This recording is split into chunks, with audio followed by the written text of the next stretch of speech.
Praise the Lord. இன்றைய ஜீவப்பம் மத்தேயு 13ஆம் அதிகாரம் 18-19 வசனங்கள். ஆகையால் விதைக்கிறவனை பற்றிய உவமையை கேளுங்கள்.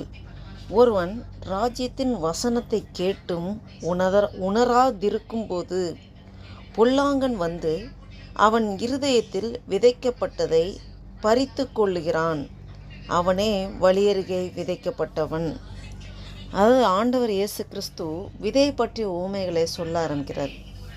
அந்த வழியருகே விதைக்கப்பட்டவன் என்னன்னா, ஒருவன் ராஜ்யத்தின் வசனத்தை கேட்டும் உணராதிருக்கும்போது, ஆண்டவர் அநேக காரியங்கள் சொல்கிறார்.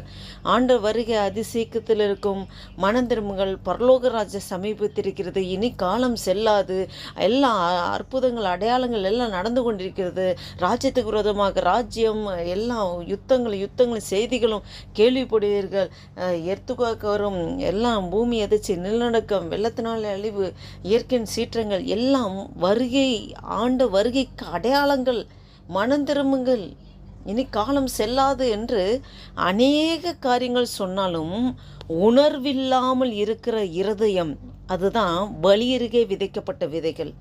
இன்னொன்று பார்த்திங்கன்னா, நம்ம சபையில் மெசேஜ்லாம் கொடுத்துட்ருப்பாங்க. நம்ம அந்த டைமில் கேட்போம். ஆனால் அது கொஞ்சம் அந்த மேபி அந்த சர்ச்சு முடிச்சுட்டு வெளில வந்து வீட்டுக்கு வரத்துக்குள்ளேயே அந்த என்ன கொடுக்கப்பட்ட வசனங்கள், அந்த ஆழமான சத்தியங்கள் நம்ம இருதயத்திலேருந்தே அப்படியே எடுத்து போடுறபடி மறந்து போகிற காரியங்கள். இது வந்து அந்த நல்ல நிலத்தில் அந்த நங்கூர மாதிரி அதில் விதைக்கப்படாமல், அது ஜஸ்ட்டு இந்த காதில் வாங்கி அது இன்னர் காட்டு கொண்டு போகாமல் அப்படியே அதிலிருந்து அப்படி சூப்பர்ஃபிஷியலாக கேட்டு விட்டுறவங்க இந்த வழியருகே விதைக்கப்பட்ட விதைகள் போல். அது பறவைகள் வந்து பச்சித்து போடுது, அவ்வளோதான். அது வந்து பலன் கொடுக்காதபடி, அது வழியருகே விதைக்கப்பட்ட விதைகள் எதுக்குமே பிரயோஜனம் இல்லாமல் இந்த காதில் வாங்கி இந்த காதில் வருது. அதான் ஆண்டவர் இந்த வசனங்கள்லாம் சொல்கிறதுக்கு முன்னாடியே ஆண்டவர் சொல்கிறாரு, காது உள்ளவன் கேட்க கடவன், உள்ளவனவனா அவனுக்கு கொடுக்கப்படும், இல்லாதவனும் உள்ளதான் எடுத்துக்கொள்ளப்படும். வசனத்தை உள்ளவன், வசனம் இருதயத்தில் இருக்கா, உனக்கு இன்னும் அதுக்கான ஆசீர்வாதம் இருக்க, உள்ளவனவனோ அவனுக்கு கொடுக்கப்படும். அப்போ வசனம் இருதயத்தில் நிலை கொள்ளாமல், அது வந்து சூப்பர்ஃபிஷியலாக கேட்காதபடி அப்படி ஒரு உணர்வில்லாமல் கேட்கும்போது, உணர்வில்லாமல் ஆண்டவர் தான் பேசுகிறாரு, ஆண்டவர் நமக்காக தான் சொல்கிறாரு அப்படிங்கிற அந்த உணர்வோடு கேட்காதபடி ஏதோ சூப்பர்ஃபிஷியலாக கேட்டு விட்டுட்டு போகிறவங்க, அதுதான் வழியருகே விதைக்கப்பட்ட விதை. நாம் என்ன மாதிரி இருக்கிறோம், நாம் எந்த சூழ்நிலையில் இருக்கிறோம், நாம் ஒவ்வொரு வசனத்தை படிக்கும்போது இது நமக்கு தான் என்று அந்த உணர்வோடு அந்த வசனங்களை நமக்கென்று சுதந்திரித்து கொள்கிறோமா? நம்மை நாமே சோதித்து பார்ப்போம். நாம் மற்றவர்களை பார்க்கக்கூடாது. சபையில் உட்காந்துருக்கும் போது ஆல்டரில் பலிபீடத்திலிருந்து யார் மூலமாகவோ ஆண்டவர் பேசுவார்.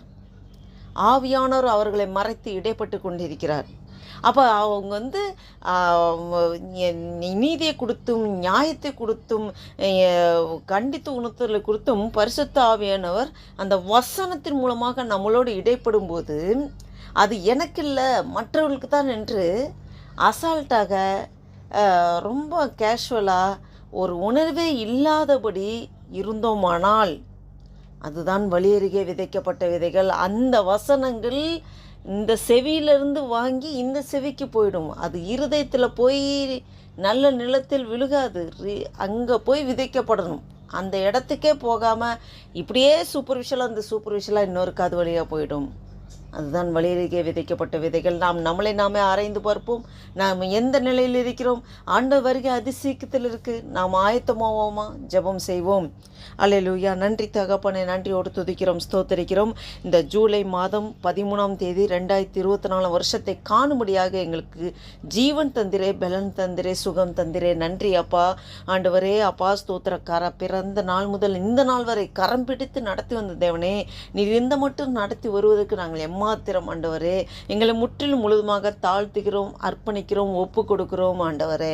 நீங்கள் உன் நாமம் மகிமைப்படட்டும். இந்த வசனத்தின் மூலம் ஆண்டவரே, ஆவியானவரே எங்களோடு இடைப்பட்டீர் ஆண்டவரே. எங்களோடு நீ பேசி கொண்டிருக்கிற ஆண்டவரே. வழியருகே